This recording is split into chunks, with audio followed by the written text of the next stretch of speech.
I never believed in ghosts. Growing up, I dismissed the tales as silly stories told to scare children into behaving.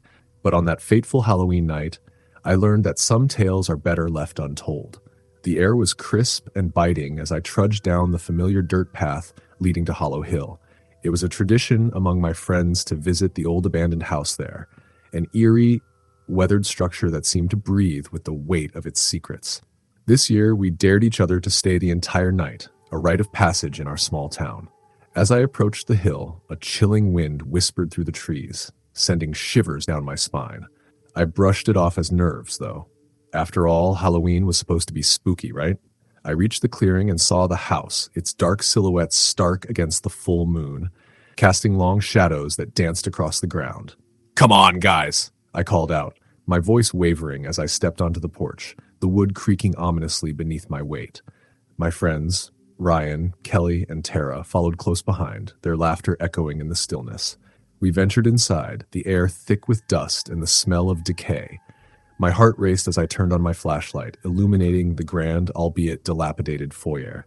The wallpaper hung in tattered strips, and cobwebs adorned the corners like ghostly decorations. "Let's explore," Ryan shouted, his bravado masking the fear in his eyes. He led the charge up the rickety staircase, and we followed, adrenaline coursing through us.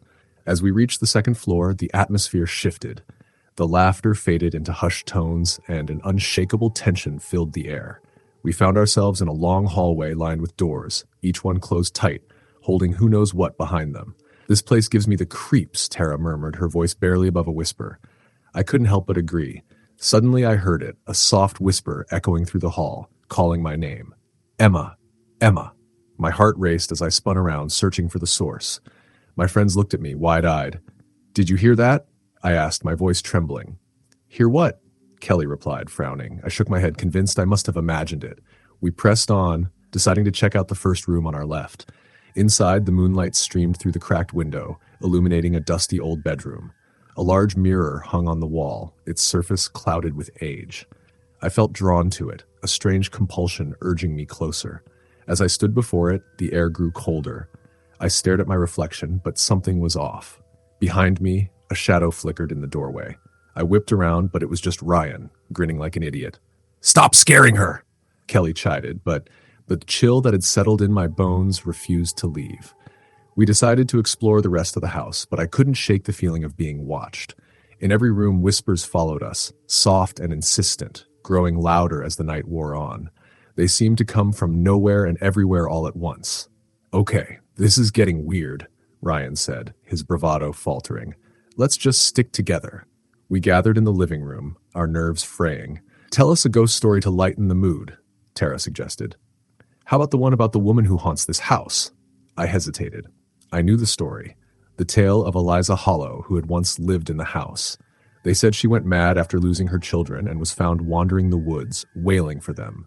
Some claimed to hear her cries at night, while others insisted she lingered in the house, seeking revenge on anyone who dared disturb her rest. "Okay, but if I get haunted, I'm blaming you," I joked weakly. But as I spoke, the air grew thick, almost electric, and the whispers intensified, a cacophony of voices crying out in despair. "Did you hear that?" Kelly shrieked, her eyes wide with terror. The whispers morphed into cries, an agonizing sound that pierced the silence of the house. "We need to go! Now!" As we turned to leave, the front door slammed shut with a deafening bang. Panic surged through us. I tugged at the doorknob, but it wouldn't budge. "What the hell?" I shouted, my heart pounding in my chest. "Help me," came a voice. A woman's voice, filled with anguish. We spun around, but there was no one there. "Emma." The whispers became a chilling chorus of my name, echoing off the walls, growing louder, more desperate. "Stop it! Just stop!" I screamed, but my voice was drowned out by the cries. Suddenly, the mirror in the corner cracked, spiderwebs forming across its surface. My reflection flickered and changed, morphing into a dark figure with hollow eyes and a twisted smile. "Leave this place," the figure whispered, its voice layered with sorrow. I stumbled back, and my friends were frozen in place, eyes wide with horror. We ran for the door, pulling and pushing against it with all our strength. The whispers turned into a scream, an overwhelming cacophony that threatened to swallow us whole. In that moment, I felt something brush past me, a cold, spectral hand that sent chills down my spine. "Emma, look out!" Ryan shouted. I turned just in time to see a shadow lurch toward me, its face twisted in anguish. I could feel its icy breath on my neck.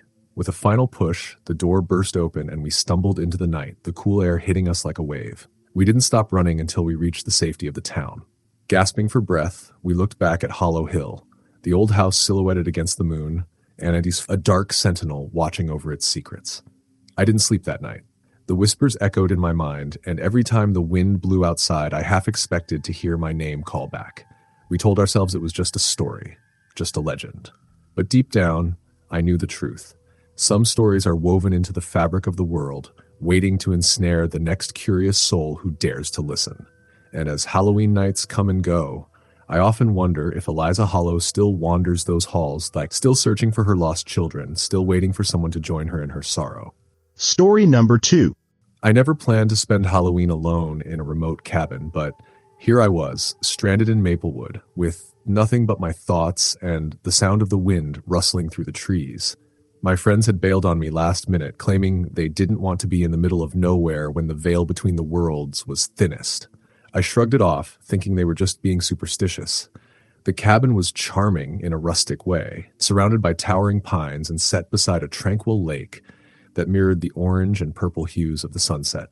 I thought I could enjoy a night of solitude, perhaps even scare myself silly with some horror movies. As dusk settled, I built a fire in the fireplace and settled onto the old, creaky couch.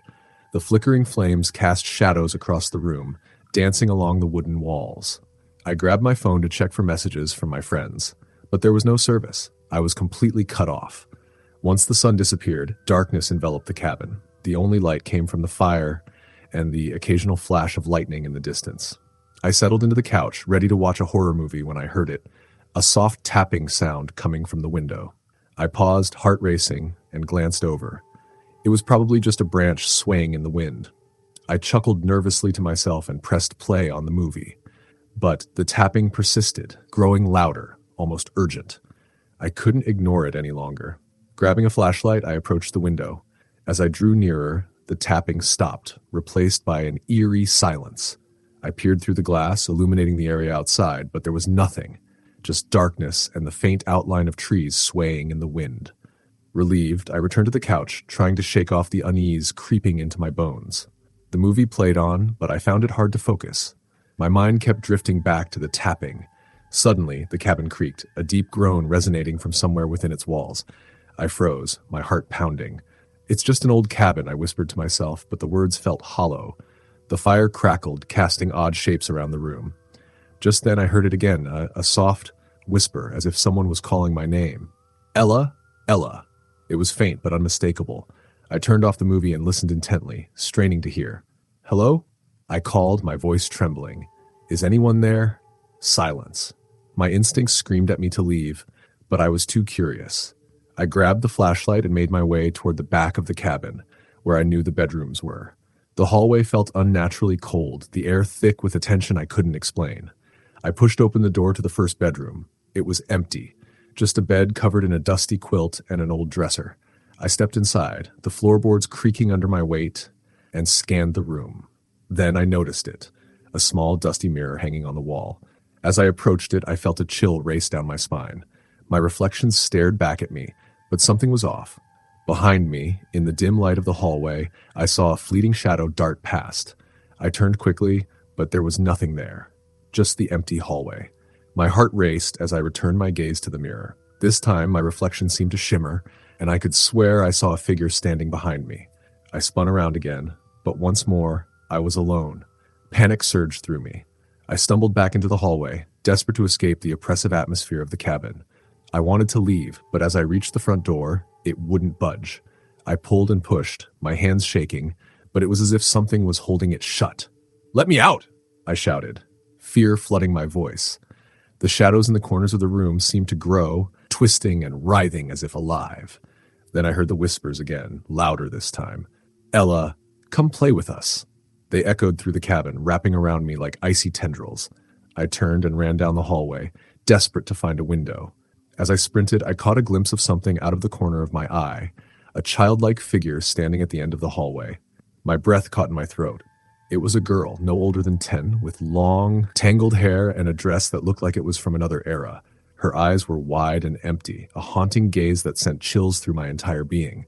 "Help us," she said, her voice soft yet chilling. "Who are you?" I managed to ask, my voice barely above a whisper. "We want to play," she repeated, taking a step closer. I stumbled back, the dread filling my stomach.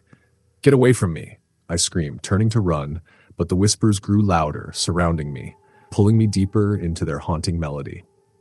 I finally reached the living room, searching frantically for a way out. I spotted the fireplace, its embers glowing faintly. I grabbed a poker and swung it at the front door, hoping to break it open. The moment I struck the door, the whispers turned into anguished screams. "Leave! You don't belong here!"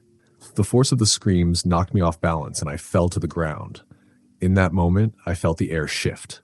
The cabin trembled around me, and the shadowy figures began to swirl, surrounding me in a vortex of darkness. I scrambled to my feet, throwing my weight against the door one last time. It gave way, and I burst out into the cool night air. I didn't look back as I sprinted down the path, the moonlight guiding my way. The woods were alive with the sounds of Halloween, the rustling leaves, the distant howls, and the echo of laughter. I ran until I reached my car, fumbling with the keys, and finally I was inside, the engine roaring to life. As I sped away, I couldn't shake the feeling of being watched. I glanced in the rearview mirror, half expecting to see the girl's ghostly face staring back at me. But there was nothing, just the empty darkness of the woods. I never returned to Maplewood Cabin, and every Halloween since, I've been reminded of that chilling night. Some places are best left undisturbed, hide their secrets buried deep within the shadows. Story number 3. I never believed in ghosts. At least, I didn't until last Halloween. I was always the skeptic in my group of friends, the one who rolled my eyes at their ghost stories and laughed off their fears. But when I found myself alone in Briar Hollow on Halloween night, I realized just how wrong I was. Briar Hollow was a small town, tucked away in the mountains, known for its autumn festivals, and the old church that stood at its center, long abandoned. Rumor had it that the church was haunted, cursed even, after a series of mysterious disappearances had occurred there decades ago. But when my friends suggested we check it out for Halloween, I couldn't resist. I wanted to prove them wrong, to show them there was nothing to fear. We arrived just as the sun dipped below the horizon, casting long shadows over the town. My friends, Jake, Lila, and Marco, were all buzzing with excitement while I tried to keep my composure, acting as if I wasn't slightly on edge. We parked near the church, the structure looming like a dark giant against the evening sky. Its windows were shattered, and ivy clung to its stone walls like a shroud. "Let's do this," Marco shouted, breaking the silence as we approached the entrance. The air felt heavy, the wind rustling through the fallen leaves as if whispering warnings. I hesitated but forced myself to step inside. The door creaked ominously, and I flicked on my flashlight, the beam cutting through the darkness. Inside, the air was stale, thick with dust and memories. Broken pews lay scattered on the floor, and the altar at the front was overgrown with weeds. The only sound was the soft crunch of leaves under our feet and the distant sound of our breaths echoing off the walls. "Can you believe people think this place is haunted?" I said, trying to lighten the mood, but the laughter that followed felt forced. We explored the main hall, the beam of my flashlight illuminating faded murals on the walls, angels, demons, and unsettling faces that seemed to watch us. I felt a shiver run down my spine. "Look at this," Lila called out from the back of the church, her voice echoing eerily. We hurried to join her, and she pointed to a large, dusty book lying open on the altar. "It's a ledger," she said, brushing off the dust. "It looks like a record of the church's services." I leaned in closer, my flashlight illuminating the yellowed pages. But as I scanned the names, my heart raced. They were all marked with dates, some crossed out in red ink. "What does it mean?" I asked, feeling a creeping dread settle over me. "Maybe they were the people who disappeared?" Jake suggested, looking over my shoulder. "Guys, let's not dwell on this," I said, trying to dismiss the chill in the air. "It's probably just a coincidence." But I could feel something watching us. The hairs on the back of my neck stood on end. I glanced toward the entrance, where the shadows seemed to shift, twisting into dark figures that danced just out of reach of my flashlight's beam. Suddenly, Marco yelled, "Did you hear that?" We all froze, our hearts racing. In the distance, there was a soft, mournful sound, a voice, almost like a song, floating through the air. "It's probably just the wind," I said, but my voice wavered. We decided to move further into the church, deeper into the shadows. As we reached the back, we found a narrow staircase leading down into darkness. Should we go down? Lila asked, glancing at the others. Why not? We're already here, I replied, though my gut twisted in protest. We descended cautiously, the stairs creaking beneath our weight. When we reached the bottom, we found ourselves in a small, dimly lit cellar, the walls damp and cold. Guys, I don't like this, Lila said, her voice shaking. Before I could respond, I noticed something in the corner, a small, ornate box sitting atop a dusty shelf. I approached it, curiosity piquing my interest. What's this? I opened the box, revealing a collection of tarnished trinkets and what looked like a locket. Maybe this belonged to one of the people who disappeared, I suggested, holding it up. As soon as the locket caught the light, a cold breeze swept through the cellar, a sin or not, extinguishing our flashlights and plunging us into darkness. Panic surged through me, and I fumbled for my phone, illuminating the space with its weak glow. Guys, what's happening? I said, my voice trembling. Just stay calm, Jake said, though his voice was shaky too. But the whispers returned, louder now, swirling around us in a chilling chorus. Leave, leave, leave. The voices echoed in our minds, filling the air with despair. Suddenly, a figure appeared in the darkness, a woman in a tattered white dress, her face pale and hollow. Help me, she whispered, extending a ghostly hand toward us. I stumbled back, heart racing, and the shadows around us seemed to pulse and writhe. Get out, I shouted, turning to run back up the stairs. We scrambled up the steps, the whispers rising to a deafening roar. I could feel the cold breath of the spirits at my back, their presence heavy and suffocating. Bursting back into the main hall, we rushed for the entrance. The door slammed shut in front of us, trapping us inside. What do we do? Lila screamed, panic rising in her voice. Push it, I yelled, throwing my weight against the door. But it wouldn't budge. The whispers turned into a cacophony of screams, echoing through the church, vibrating in my bones. Suddenly, the lights flickered back on, illuminating the church in a sickly glow. The figure of the woman was gone, but the air was thick with a palpable dread. In a desperate surge, I threw myself against the door one last time, and it swung open. We stumbled outside into the night, gasping for breath, the cool air hitting us like a wave. We didn't stop running until we reached our car, my heart pounding in my chest. As we drove away, I glanced back at the church, its dark silhouette looming against the night sky. We never spoke of what happened that night, the terror we experienced locked away in our minds. Halloween came and went, but the memory of Briar Hollow lingered, a reminder that some places hold secrets best left undisturbed. And as I lay in bed that night, unable to sleep, I could still hear the whispers echoing in the distance. Story the end. Story number 4. I've always been fascinated by the supernatural, so when I found out that I would be spending Halloween night alone at Ashwood Manor, I was thrilled. The old mansion, rumored to be haunted by its last resident, had been abandoned for decades. It was the perfect place to explore, especially on a night when spirits were said to roam freely. I arrived at the manor just as the sun dipped below the horizon, casting long shadows over the sprawling grounds. The mansion loomed before me, its once grand facade now cloaked in vines and decay. My friends thought I was crazy for doing this alone, but I was determined to prove them wrong and document my experience on my YouTube channel.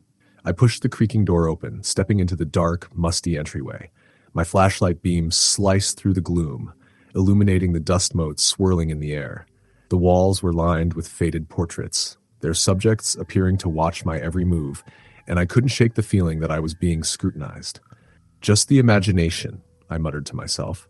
I set my camera on a tripod and began recording, my voice echoing in the empty halls. Welcome to Ashwood Manor. Tonight, we'll explore this abandoned mansion, rumored to be haunted by the spirit of Eleanor Ashwood, the last owner. As I made my way through the first floor, I felt an unsettling chill that I couldn't explain. I pushed on, filming the peeling wallpaper and the crumbling staircase that led to the upper floors. But as I climbed the stairs, the air grew colder, and I sensed an almost electric tension. Let's see what secrets this place holds, I said, forcing a smile for the camera. The second floor was dimly lit, and I entered what seemed to be a bedroom. A large, ornate mirror hung on the wall, its surface covered in a thin layer of dust. I approached it, brushing my fingers over the frame, feeling a strange energy pulsing beneath my skin. Maybe this is where she used to get ready, I mused, leaning closer to inspect my reflection. Suddenly the temperature dropped, and I saw my breath fogging in the air. My heart raced as I felt a presence behind me. I turned quickly, but there was no one there. I shook my head, chalking it up to nerves, and returned to the mirror. That's when I noticed it. The reflection didn't just show me. In the dim light, I saw a shadowy figure standing behind me, its face obscured.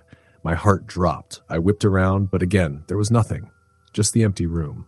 Okay, this isn't funny, I said aloud, trying to calm myself. I focused on the camera, ready to dismiss it as a trick of the light. But then the whispers began.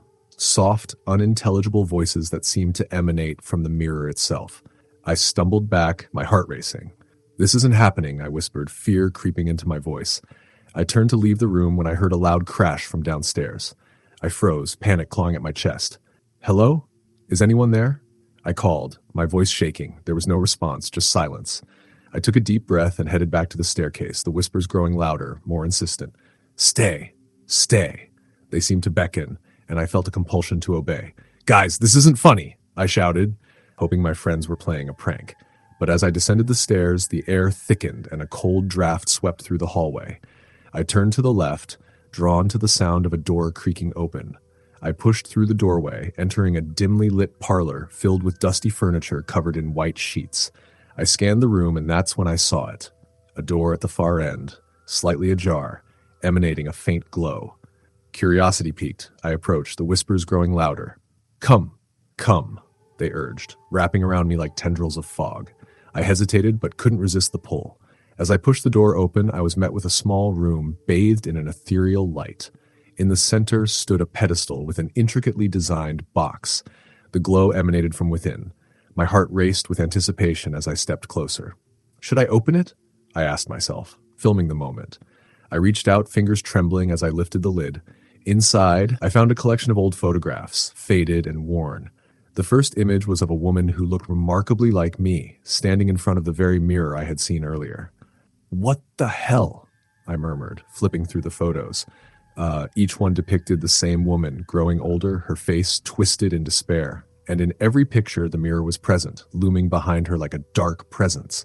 Suddenly, I felt a sharp pain in my chest, like icy fingers gripping my heart. I stumbled back, clutching my camera. The whispers intensified, swirling around me like a storm. You're one of us now, they chanted, growing louder and more frantic. I turned to run, but the door slammed shut behind me. Panic set in, and I banged against it, desperately searching for a way out. No! Let me out! I screamed, but my voice echoed back at me, swallowed by the darkness. The shadows danced around me, and I felt the presence of the woman closing in, her ghostly form materializing from the gloom. You shouldn't have come here, she whispered, her voice laced with sorrow and fury. You're trapped, like I was. In a moment of clarity, I remembered the box and the photos. I rushed back to it, desperately searching for a way to break the curse. As I rummaged through the photographs, I found a note tucked beneath them, written in a shaky hand.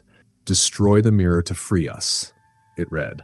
My heart raced. I glanced back at the door. It was still shut tight, but I could feel the energy shifting around me.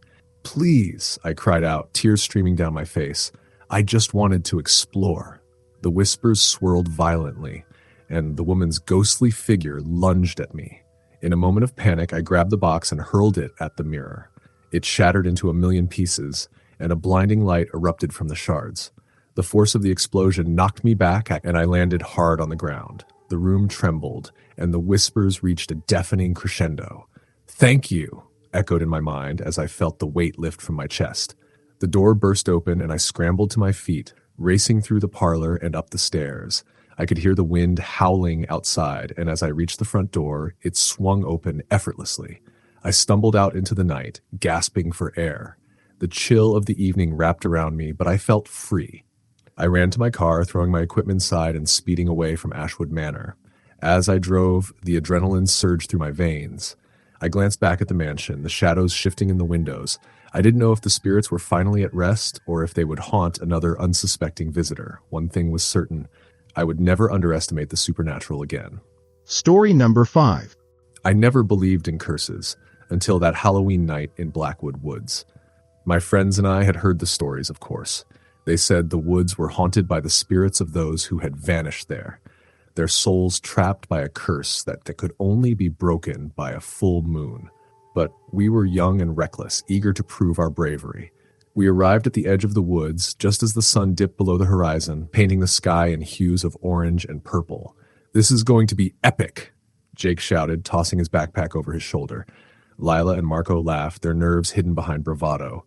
I, too, felt a rush of excitement mixed with unease, but I pushed it aside. We ventured deeper into the woods, the sound of crunching leaves underfoot echoing in the stillness. The trees loomed above us like dark giants, their branches twisting and curling in the wind.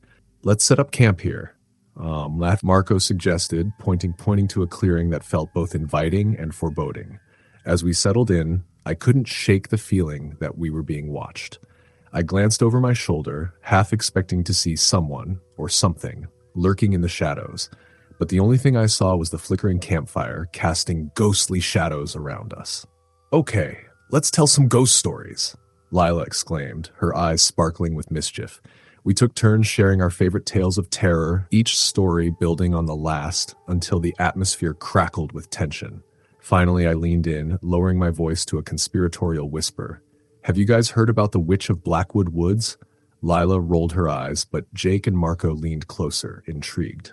I recounted the tale of a woman who had been accused of witchcraft centuries ago. They said she cursed the woods before she died, claiming that anyone who entered would never return. "Sounds like a fairy tale." Marco scoffed, but his bravado faltered. Just then, a gust of wind swept through the trees, sending chills down my spine. "Maybe we should get going," I suggested, trying to hide my unease. "Don't be such a chicken," Jake teased, tossing another log onto the fire. "We're not scared of some old witch." As the night wore on, we found ourselves laughing and joking, but the eerie feeling returned, clawing at my insides. It wasn't until the moon rose high in the sky that things began to change. The air grew heavy, and the fire crackled unnaturally. I noticed shadows moving in the corners of my vision, darting between the trees. "Guys, I think we should pack it up," I said, my voice barely above a whisper. Suddenly, Lila gasped. "Look," she pointed into the darkness. In the distance, a faint glow emerged, pulsating like a heartbeat. My heart raced as I squinted to see better. "What is that?" Marco asked, his voice trembling.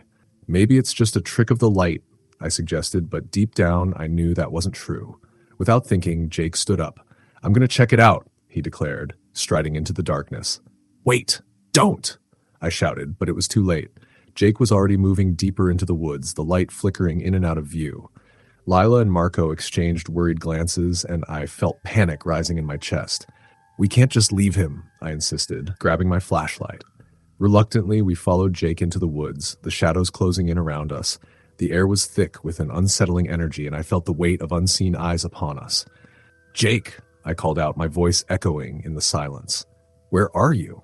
Suddenly, we heard a scream, a chilling, blood-curdling scream that pierced the night. My heart raced, and I turned to Lila and Marco, fear etched on their faces. "We have to find him." We stumbled through the underbrush, my branches clawing at us as we pushed deeper into the woods. The light ahead flickered erratically, guiding us but also filling me with dread. "Jake, answer us!" Marco yelled, but only silence greeted us. Finally, we emerged into a small clearing, the source of the light revealed to be a circle of stones. In the center stood Jake, staring at something on the ground with wide, horrified eyes. "What did you find?" I asked, stepping closer. He didn't respond. Instead, he pointed to a tattered cloth half buried in the dirt. It looked ancient, marked with strange symbols. "Guys, I think we shouldn't be here," Jake whispered, trembling. Before I could respond, the wind picked up, howling through the trees. The shadows thickened, twisting and curling around us like smoke. I could hear whispers, low, guttural voices that filled the air with an ancient malice. "Leave, leave, leave." I felt a cold chill wash over me, and the ground seemed to shake beneath our feet. "We need to go," I screamed, grabbing Jake's arm. But it was too late. The shadows surged forward, wrapping around us like tendrils of darkness. I could see their faces now, twisted, anguished souls trapped in the darkness, reaching out to us with bony fingers. "Help us," they wailed, their voices a haunting chorus that sent shivers down my spine. I pulled Jake away from the circle, and we turned to run, but the shadows followed, their whispers growing louder, more insistent. Stay with us." We sprinted through the woods, branches scratching at our skin, the shadows closing in around us. I could hear Lila and Marco behind me, their breaths coming in ragged gasps. "Where's the way out?" Lila shouted, panic lacing her voice. "I don't know," I yelled back, the darkness enveloping us. Just when I thought all hope was lost, I spotted a glimmer of light ahead. Our campfire. We bolted toward it, bursting through the trees and into the clearing. But the fire had dwindled to nothing, leaving only a pile of smoldering embers. "Where's the way out?" Jake gasped, fear in his eyes. "We need to get to the road," I cried, pointing in the direction we had come. But as we turned to leave, the shadows surged forward, blocking our path. "You cannot leave," they hissed, the air thick with their despair. In a moment of desperation, I grabbed the tattered cloth from earlier and held it up. "If this belongs to you, we mean no harm. We just want to go home." For a heartbeat, the shadows paused, and I felt a flicker of hope. Then, with a collective shriek, they surged toward us. "Run!" I screamed, and we bolted into the trees, the darkness pursuing us like a hungry beast. We stumbled through the underbrush, fear propelling us forward until finally we burst into the clearing at the edge of the woods. The moonlight bathed the ground in silver, and I could see the road leading away from the cursed place. We ran, not looking back, hearts pounding as we reached the asphalt. "Keep going," I urged, glancing over my shoulder. The shadows lingered at the edge of the woods, swirling angrily, but they wouldn't cross the threshold into the light. We collapsed on the side of the road, gasping for breath, the weight of what we had experienced settling heavily on our shoulders. We need to leave," Marco said, his voice shaking. I nodded, still trying to process what had just happened. We finally managed to flag down a passing car and climbed inside, our adrenaline still surging. As we drove away from Blackwood Woods, I glanced back in the rearview mirror. The shadows receded, fading into the darkness. But deep down, I knew they were still there, waiting for the next unsuspecting soul to wander into their grasp. That Halloween night changed everything for me. I no longer doubted the existence of curses, nor the power of the woods to hold onto the souls of those lost within them. And as we left Blackwood behind, I swore I could still hear their whispers in the wind, haunting me long after we'd escaped. Story the end. Story number 6. I'll never forget that Halloween night, the air thick with the scent of damp leaves and distant bonfires. It was the kind of night that tingled with the promise of frights, the moon hanging high, shrouded by clouds, casting eerie shadows across my neighborhood. As a teenager, I was bursting with excitement, ready to embrace the traditions of the season. I wanted thrills and chills, and I was determined to find them.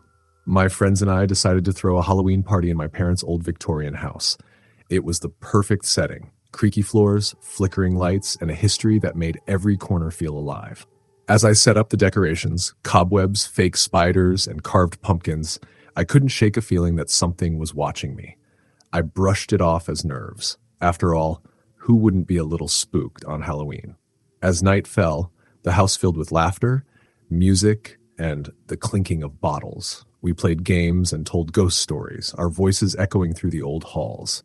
The atmosphere grew thick with laughter, but I was drawn to a different part of the house, my mother's old attic.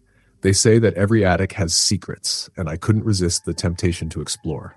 I creaked open the attic door, the sound slicing through the revelry below. A gust of cold air greeted me, making the hair on my arms stand on end. The attic was dimly lit, the only illumination coming from a dusty window that let in a sliver of moonlight. Cobwebs clung to the rafters like eerie lace, and shadows danced in the corners. In the center of the attic stood a large, ornate mirror, its frame intricately carved with strange symbols that I didn't recognize. Drawn to it, I approached, wiping away the layer of dust. The reflection stared back at me, but something felt off. As I leaned closer, I noticed the air around the mirror shimmered, almost like it was breathing. I felt a chill creep down my spine. Suddenly, a loud crash echoed from the party downstairs, startling me, and I stumbled back, breaking the spell. I shook my head, dismissing the unease bubbling in my stomach. I turned away to head back downstairs, but before I could reach the door, I heard a whisper, a soft, almost melodic voice calling my name. "Sarah!" It beckoned. My heart raced. I knew I should turn and run, but curiosity rooted me in place. "Who's there?" I called out, my voice shaking. Silence enveloped the attic. I took a deep breath and turned back to the mirror. My heart raced as I noticed something different. My reflection wasn't alone. Behind me stood a figure, faint and translucent, her eyes wide with a sorrow that pierced my soul. I gasped and stumbled backward, hitting my back against the door. The figure was a young woman, dressed in a flowing white gown, her hair cascading like a waterfall of shadows. I could see right through her, but the emotions radiating from her were unmistakable. She reached out, her fingers stretching toward me, her lips moving, forming words I couldn't hear. "Help." I barely registered the sound, a whisper carried by the wind. I felt an overwhelming urge to reach out to her, but fear held me captive. The laughter from the party faded. replaced by a haunting melody echoing in my ears, drawing me closer to the mirror. "Sarah." The voice echoed again, more insistent this time. The woman's eyes locked onto mine, and I felt an icy grip around my heart. There was something she wanted, something she needed, and I realized with a jolt that I could help her. But how? Suddenly, the lights flickered in the attic and the woman vanished, leaving only a swirling mist behind. Panic set in. I turned and bolted for the door. Yeah, but as I grasped the handle, it wouldn't budge. I was trapped. "Let me out!" I screamed, pounding on the door. My friend's laughter echoed in the distance, but they couldn't hear me. I felt the weight of the attic closing in, the shadows gathering, whispering my name. Then I felt a cold breath against my neck, and I spun around to find the woman's ghost hovering before me again, her expression desperate. "Help," she pleaded, her voice stronger now, echoing in the confines of my mind. "You must help me." "What do you want?" I cried, desperation flooding my voice. "What can I do?" Her gaze shifted to the mirror, and I instinctively turned to follow her line of sight. In the reflection, the symbols on the frame glowed faintly, illuminating the attic. They pulsed in time with my racing heart, and a realization struck me. This mirror wasn't just a reflection, it was a portal. "Find the truth," the ghost whispered, her voice fading like smoke in the wind. "Break the curse." I didn't know what that meant, but I felt a surge of determination. I ran back to the mirror, tracing the intricate carvings with my fingers, desperate for answers. Each symbol seemed to hold a story, a piece of the woman's past. I began to murmur the words I could remember from my mother's stories. Stories of a woman betrayed and left behind. As I spoke, the mirror shimmered, and the ghost appeared again, this time more solid, her features clearer. "Remember me," she urged. I was wronged. The symbols glowed brighter as I pieced together the fragments of her story, the air thick with tension. I spoke louder, my voice echoing through the attic. "I will remember you." With a final cry, the mirror erupted in a flash of light, blinding me. I shielded my eyes, and when I looked again, the woman stood before me, her face serene, a grateful smile gracing her lips. "Thank you," she whispered, her form becoming ethereal once more. "You've set me free." And just like that, she faded into the light, leaving me breathless and alone in the attic. The door swung open easily now, as if welcoming me back to the world below. I staggered downstairs, heart still racing, the sounds of the party enveloping me. My friends were laughing, oblivious to the supernatural encounter I had just endured, but I would never forget. The ghost in the mirror had been real. Her story, now, a part of me. Halloween night had transformed from ordinary revelry into something extraordinary, a reminder of the past and the power of helping those who had been lost. Story number 7. Halloween night was always special in our town, a mix of excitement and fear as we all prepared for the annual ghost stories by the bonfire. As the sun dipped below the horizon, a chill settled in the air and the shadows grew long. This year, my friends and I decided to explore the abandoned house at the end of Old Hollow Road, a place rumored to be haunted. We approached the house, its silhouette looming against the darkening sky. The paint was peeling and the windows were boarded up, giving it a sinister appearance. With flashlights in hand, we pushed open the creaking gate and made our way to the front door, which groaned as we pulled it open. A gust of wind howled through the entryway, almost as if the house itself was protesting our intrusion. "Are you sure we should do this?" Jake asked, glancing nervously around the overgrown yard. "Come on, it's just an old house," I replied, trying to sound braver than I felt. "Let's see what's inside." As we stepped into the dimly lit foyer, the air grew heavy with dust and the scent of decay. The floorboards creaked under our weight, echoing through the silence. My flashlight beam caught glimpses of peeling wallpaper and furniture on wood sheets like ghosts waiting to be unveiled. "Let's check out the living room," Sarah suggested, her voice barely above a whisper. We wandered into the next room, where the faded remnants of a grand fireplace stood. The air felt thick here, almost electric. I couldn't shake the feeling that we weren't alone. As I scanned the room, I noticed a large, ornate mirror hanging above the mantel. The glass was smudged, but I could make out my reflection staring back, my friends flanking me. Suddenly, a cold breeze swept through the room, making us all shiver. Jake shone his flashlight toward the mirror, and for a moment, I thought I saw something move behind me in the reflection. I spun around, but the room was empty. "Did you see that?" I asked, my heart racing. "See what?" Jake replied, looking puzzled. "Never mind," I muttered, trying to dismiss the feeling of dread creeping up my spine. We continued to explore the house, moving from room to room, each more unsettling than the last. The walls seemed to whisper secrets, and shadows flitted just out of sight. But nothing prepared us for what we would encounter next. As we ascended the staircase, the wood creaked ominously beneath our feet. The second floor was even darker, the only light coming from the moon filtering through the grimy windows. We cautiously stepped into a long hallway lined with closed doors. Each door looked like it hadn't been opened in years, and the air felt thick with unspoken words. "Let's try this one," Sarah said, pushing open the first door on the left. Inside was a bedroom frozen in time. The bed was unmade, and toys were strewn across the floor, a sad reminder of a child who once played here. As we stepped inside, I caught sight of the mirror again, this one a smaller, simpler version leaning against the wall. I moved closer, drawn to it. My reflection stared back, but behind me I noticed a fleeting shadow flitting past the doorframe. I turned quickly, but once again, nothing was there. "Are you okay?" Sarah asked, concern etched on her face. "I'm fine," I said, forcing a smile. But deep down, I knew something was off. Suddenly, a loud crash echoed from the hallway, sending us all jumping. "What was that?" Jake exclaimed, eyes wide with fear. "I don't know," I said, my voice trembling. "Let's check it out." We moved cautiously down the hall, the air heavy with tension. As we reached the end, we found a door ajar, swinging gently as if someone had just rushed out. I pushed it open, and the room revealed itself to us, a dusty study filled with old books and papers scattered across the floor. In the corner, I spotted a figure, a woman in a long, tattered dress, her hair hanging loosely over her shoulders. She stood with her back to us, staring out the window. My breath caught in my throat. Who are you?" I managed to stutter. The woman turned slowly, her face pale and hollow. "You shouldn't be here," she whispered, her voice barely audible. "You must leave before it's too late." Before I could respond, she vanished, dissolving into the shadows. Panic surged through me, and I stumbled backward, bumping into Jake. "Did you see that?" I shouted. "See what?" he replied, eyes darting around the room. "The woman. She was right there." I gestured toward the empty corner. "Sarah, let's go," Jake urged, grabbing my arm. But Sarah was frozen in place, staring at a weathered journal lying open on the desk. "Wait, look at this," she said, flipping through the yellowed pages. The journal belonged to the woman we had just seen. As Sarah read aloud, I learned the tragic story of a mother who lost her child in this very house, unable to move on, trapped in a cycle of grief. I could feel the weight of her sorrow pressing down on me, and I knew we had to help her find peace. "Maybe we can help her," I suggested, my voice trembling. "We need to find out what happened to her child."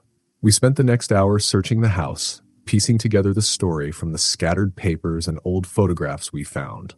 The woman had lived here years ago, and her child had disappeared under mysterious circumstances. As we gathered our findings, the temperature in the house dropped. Shadows grew darker, swirling around us. I felt an overwhelming sadness wash over me, the echoes of the past wrapping around my heart. "We need to help her find closure," I whispered. In the study, I turned to Sarah and Jake.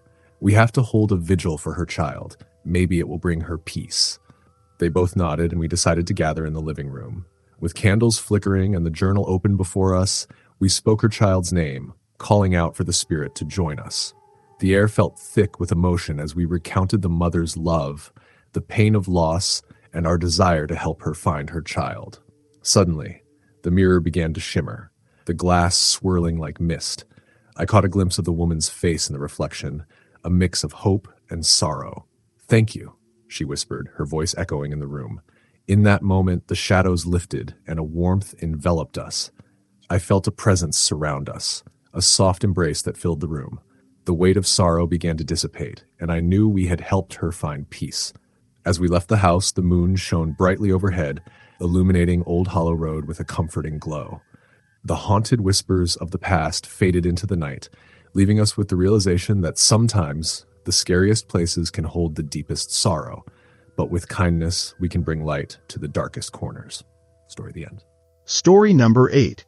Halloween had always been my favorite time of year. The air turned crisp, the leaves painted the world in hues of orange and gold, and the veil between the living and the dead felt thinner.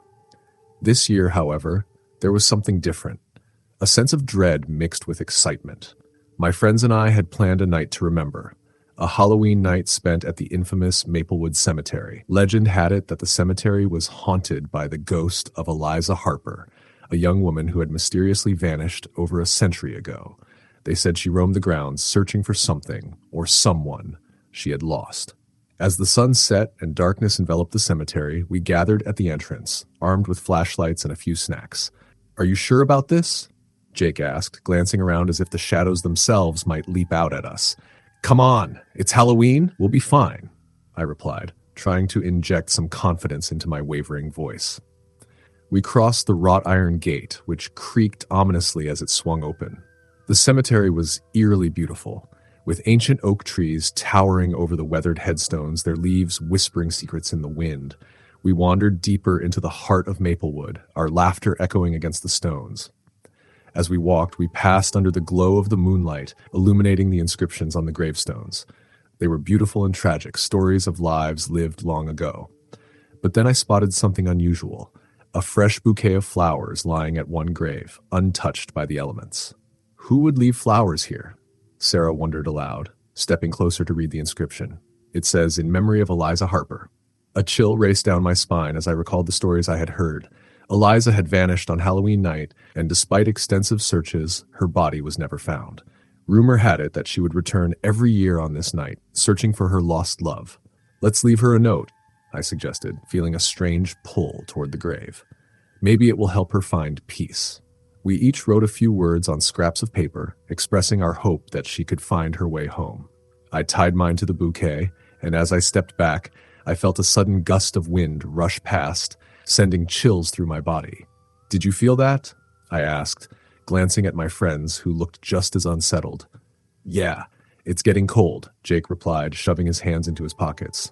We decided to move on, but I couldn't shake the feeling of being watched.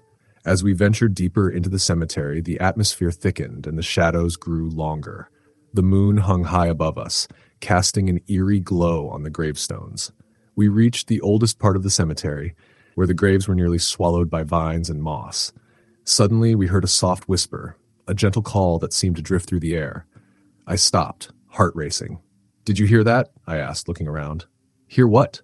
Jake responded, his brow furrowed in confusion. "It sounded like a woman's voice," I replied, my skin prickling. Sarah shook her head, trying to stay brave. "It's just the wind. Let's keep going." But I felt compelled to stay, the whisper tugging at my heart. I moved toward the sound, and my friends hesitated before reluctantly following. The whisper led us to a large, ornate headstone almost completely hidden by overgrown bushes. As we approached, the air grew heavy, and the whisper became clearer. "Help me," it sighed, echoing like a soft lullaby. "Did you hear that?" I whispered, my voice trembling. "Yes," Sarah exclaimed, her eyes wide with fear. "What is happening?" The gravestone bore the name Eliza Harper, adorned with delicate carvings of roses. "This is it," I said, feeling drawn to it. "She needs our help." Without thinking, I placed my hand on the stone, and an electric shock coursed through me. I gasped as images flooded my mind. Eliza's face, her eyes filled with longing, and the image of a man standing beside her, his expression one of sorrow. "Who is he?" I muttered, my breath coming in short gasps. "Maybe he's the one she's looking for," Jake suggested, stepping closer. Suddenly, the ground trembled beneath us, and the whisper turned into a wail. "Help me! Find him!" Eliza's voice cried out, echoing in the air. The wind picked up, swirling around us, and I felt a force pulling me toward the grave. "Back away!" Jake shouted, grabbing Sarah's arm, but I couldn't move. My heart raced as I heard a distinct voice in my mind. "Please, help me." I closed my eyes, focusing on the pain in her voice. "What do you need?" I asked, my voice trembling. "Find my love, buried in the woods," she whispered, and in that moment the wailing ceased, replaced by a profound silence. My friends stood frozen, fear etched on their faces. "We can't just leave her like this," I said, desperate. "She needs us." "Are you crazy? We can't go into the woods at night," Jake protested. "Think about it. She's been searching for him for over 100 years. We can help her," I pleaded. Finally, Sarah nodded, her resolve strengthening. "Okay, let's do this. For Eliza." With newfound determination, we left the cemetery and headed toward the woods behind the graves. The trees loomed overhead, their branches twisting like skeletal fingers against the starry sky. Each step felt heavy, the air thick with the weight of our mission. After what felt like hours, we stumbled upon a small clearing. The moon illuminated a patch of earth, untouched by the underbrush. It felt different here, almost sacred. "This must be it," I said, looking around. We started to dig, our breaths coming in short gasps as we uncovered the soil. With each handful, I felt a sense of urgency, as if Eliza was watching, waiting.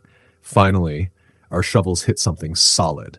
We uncovered a weathered wooden box worn by time. As we pried it open, a shimmering light burst forth, enveloping us.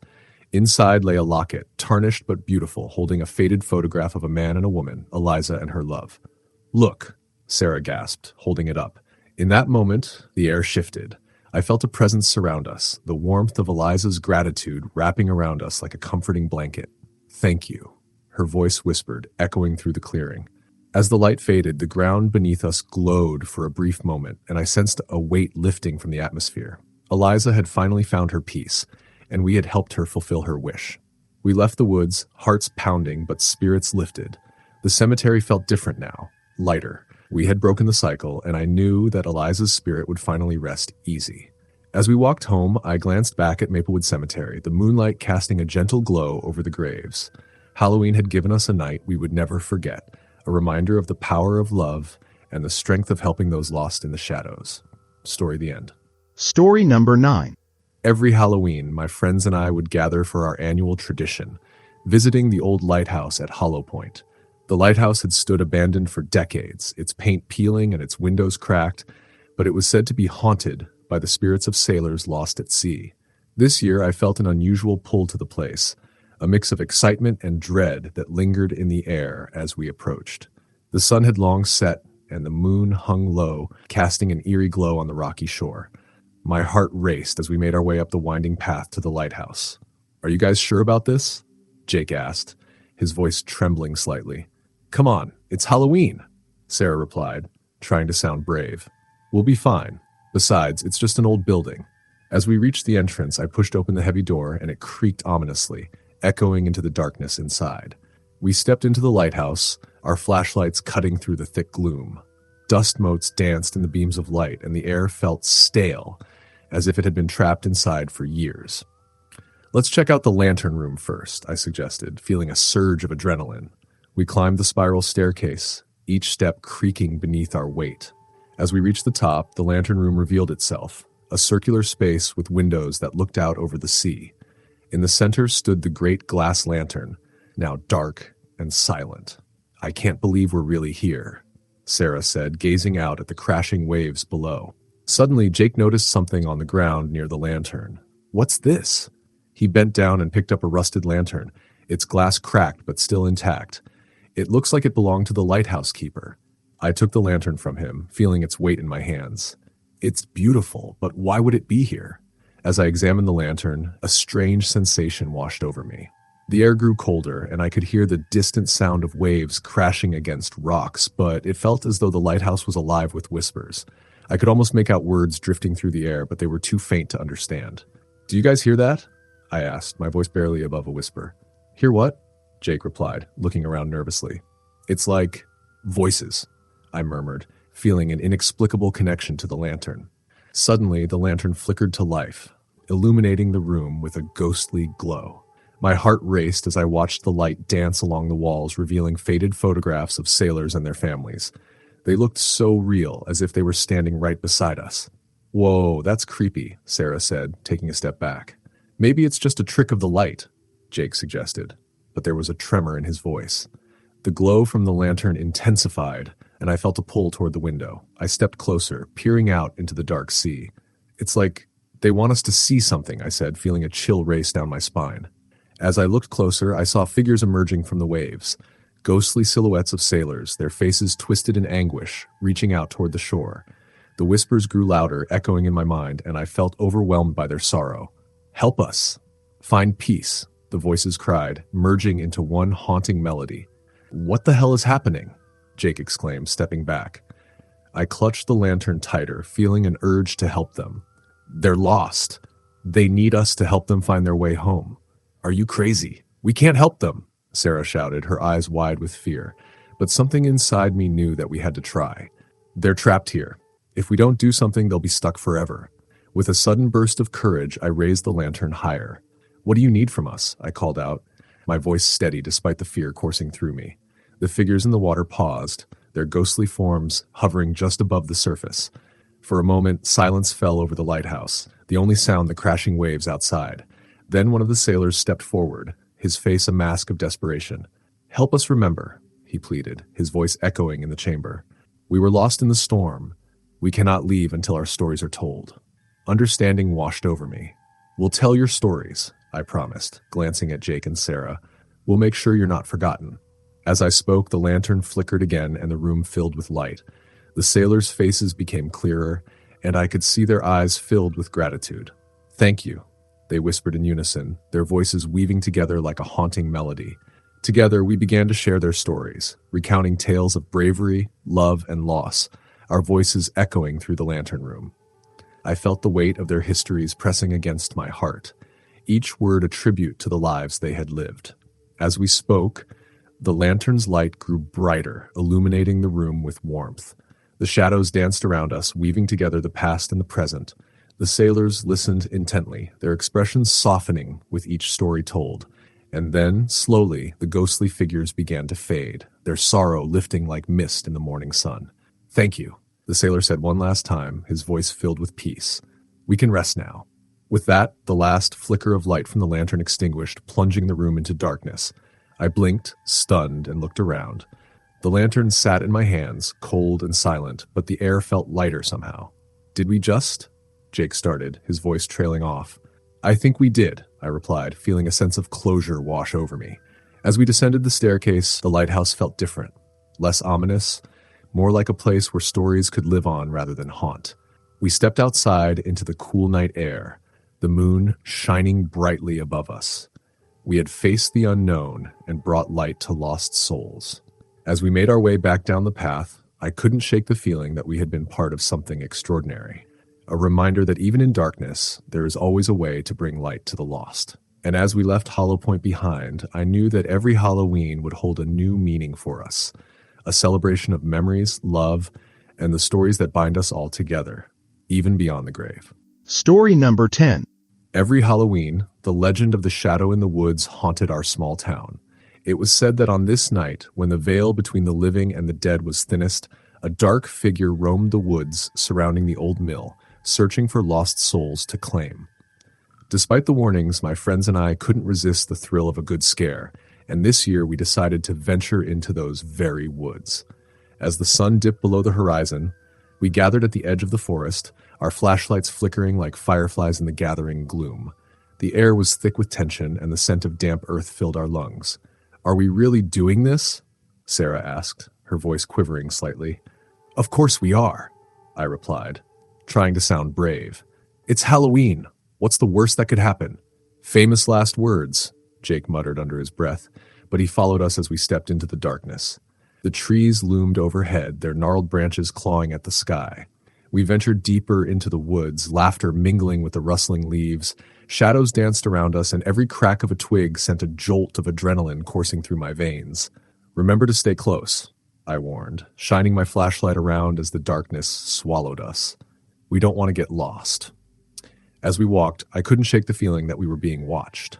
I glanced back at my friends, their faces illuminated by the beams of our flashlights. Jake was joking, trying to lighten the mood, but I could see the unease in Sarah's eyes.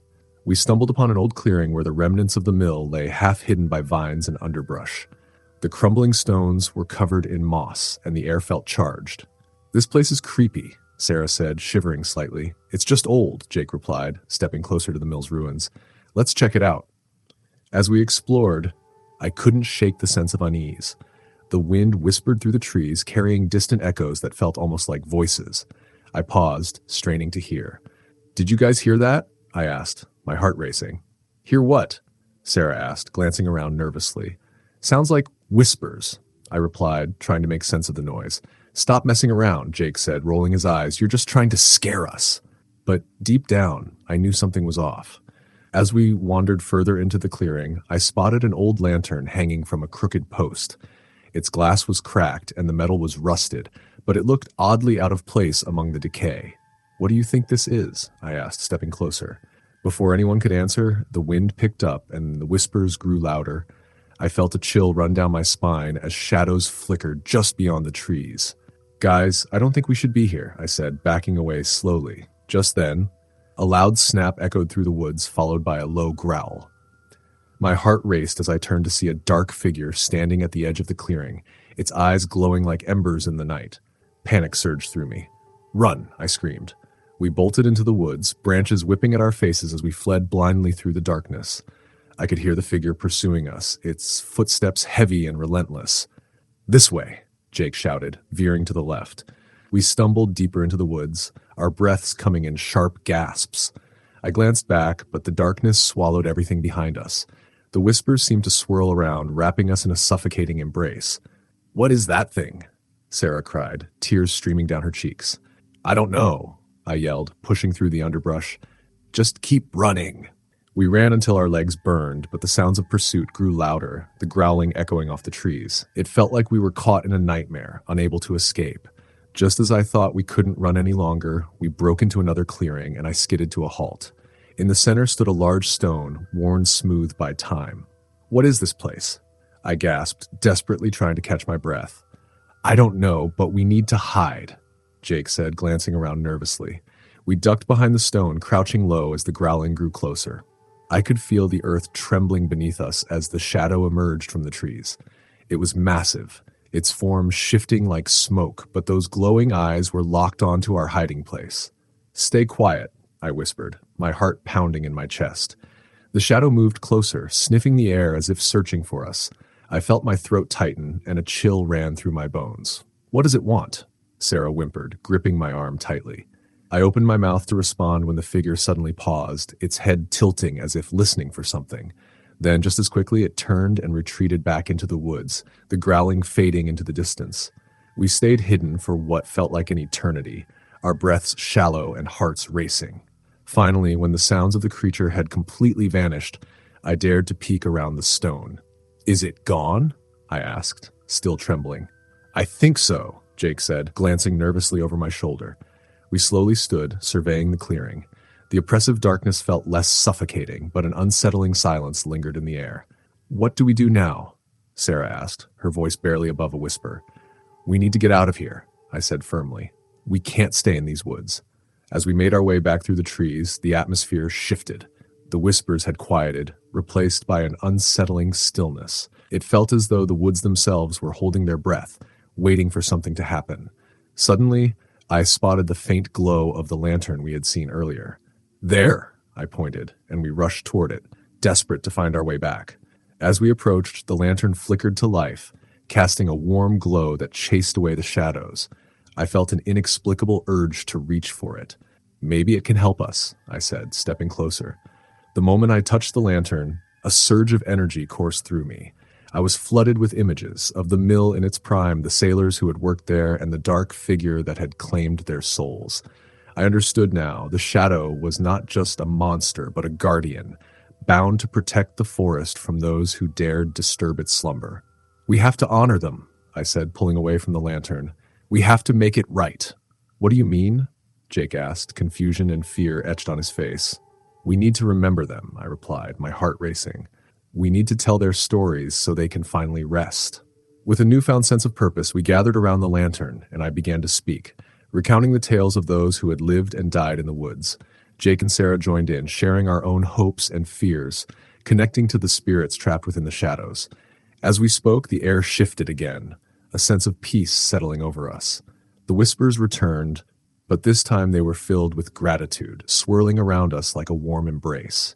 When we finished, the lantern flickered brightly, illuminating the clearing one last time before extinguishing. The shadows receded, and for the first time that night, the woods felt safe. As we made our way back to the town, the fear that had gripped us began to fade. The night was still dark, but it felt less oppressive, more like a reminder of the stories that bound us to this place. From that night on, we understood the importance of remembering those who came before us, the lost souls that wandered the woods, waiting for their stories to be told. Halloween had become more than just a night of scares. It had transformed into a celebration of life, love, and the connections that bridge the worlds of the living and the dead.